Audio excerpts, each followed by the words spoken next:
আসসালামু আলাইকুম ওয়া রাহমাতুল্লাহি ওয়া বারাকাতুহু। প্রিয় দিনী ভাই ও বোনেরা, সবাই কেমন আছেন? মহান আল্লাহ তাআলার অশেষ রহমতে আমরা সবাই ভালো আছি। তার জন্য আল্লাহ তাআলার প্রতি শুকরিয়া আদায় করি, আলহামদুলিল্লাহ। ইসলামের রিজিক বৃদ্ধির আমলসমূহ। আজকে আমরা ইসলামের রিজিক বৃদ্ধির আমল কিভাবে কি করলে রিজিক বৃদ্ধি হয় এই সম্পর্কে আমরা আলোচনা করব। প্রথমত, রিজিক বৃদ্ধির জন্য তাকওয়া অর্জন করুন। আল্লাহ বলেন, যে আল্লাহকে ভয় করে আল্লাহ তাকে এমন জায়গা থেকে রিজিক দেন যা সে কল্পনাও করেনি। দ্বিতীয় নম্বর হচ্ছে, প্রিয় দিনী ভাই ও বোনেরা, আশা করি সবাই ভিডিওটি না টেনে পুরো ভিডিওটি দেখবেন ইনশাআল্লাহ এবং শুনবেন। আশা করি সবাই উপকৃত হবেন ইনশাআল্লাহ। যদি ভিডিওটি ভালো লাগে তাহলে ভিডিওটি শেয়ার করে সাদকায়ে জারিয়া হিসেবে সবাইকে জানিয়ে দিবেন এবং SR ইসলামিক চ্যানেলের সাথে যুক্ত হয়ে থাকবেন। 2 নম্বর হচ্ছে, বেশি বেশি ইস্তেগফার করুন। নূহ আলাইহিস সালামের জাতিকে বলেছিলেন, ক্ষমা চাও, আল্লাহ বৃষ্টি দেবেন, সম্পদ ও সন্তান দেবেন।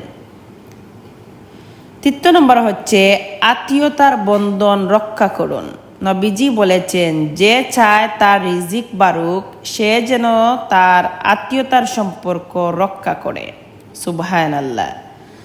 4 নম্বর হচ্ছে, সাদকা দিন। রাসূল সাল্লাল্লাহু আলাইহি সাল্লাম বলেছেন, সাদকা সম্পদ কমায় না। আমরা অনেকে মনে করি যে আমরা সদকা দিলে আমরা কমে যাইব। প্রিয় দিনী ভাই ও বোনেরা, সদকা করলে সম্পদ কমে না। আল্লাহর রাস্তায় কোনো কিছু দিলে আল্লাহ তাআলা বহু গুণ ফেরত দেন। 5 নম্বর হচ্ছে, শুকরিয়া আদায় করুন। কৃতজ্ঞতা আদায় করলে আমি আরও বাড়িয়ে দেব। সুবহানাল্লাহ। 6 নম্বর হচ্ছে, হালাল উপার্জন করুন। হারামে বরকত নেই। অল্প হলেও আল্লাহ যে বরকত দেন, হারামের বিশাল আয়ও তা মেলে না। তাই সবাই হালাল উপার্জন করার চেষ্টা করবেন এবং হালাল খাওয়ার চেষ্টা করবেন। 7 নম্বরে হচ্ছে, ফজরের পর না ঘুমিয়ে কাজে লাগুন।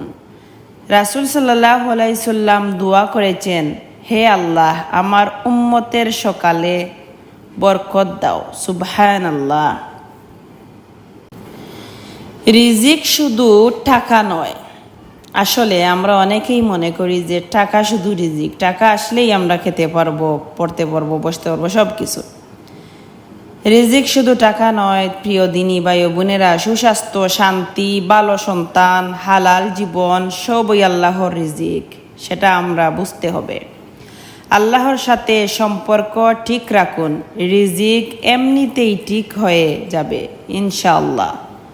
তাই আসুন সবাই যেগুলা বলেছি, আমাদের নবী করিম সাল্লাল্লাহু আলাইহি সাল্লাম বলে গিয়েছেন, সেগুলা আমল করার চেষ্টা করব ইনশাআল্লাহ। তাহলে আমাদের রিজিক এমনিতেই আল্লাহ তাআলার তরফ থেকে অসংখ্য অসংখ্য গুণ বেড়ে যাবে ইনশাআল্লাহ। কোনো সময় রিজিকের কোনো অভাব করতে হবে না। বেশি বেশি ইস্তেগফার করবেন এবং আত্মীয়তার বন্ধন রক্ষা করবেন, সাদকা দিবেন, হালাল উপার্জন করবেন, আল্লাহ তাআলার শুকরিয়া আদায় করবেন। তাই ভালো থাকুন, সুস্থ থাকুন। ভিডিওটা আবারও আমি বলছি, শেয়ার করে দিবেন, সাদকায়ে জারিয়া হিসেবে সবাইকে জানিয়ে দিবেন। আসসালামু আলাইকুম ওয়া রাহমাতুল্লাহি ওয়া বারাকাতুহু।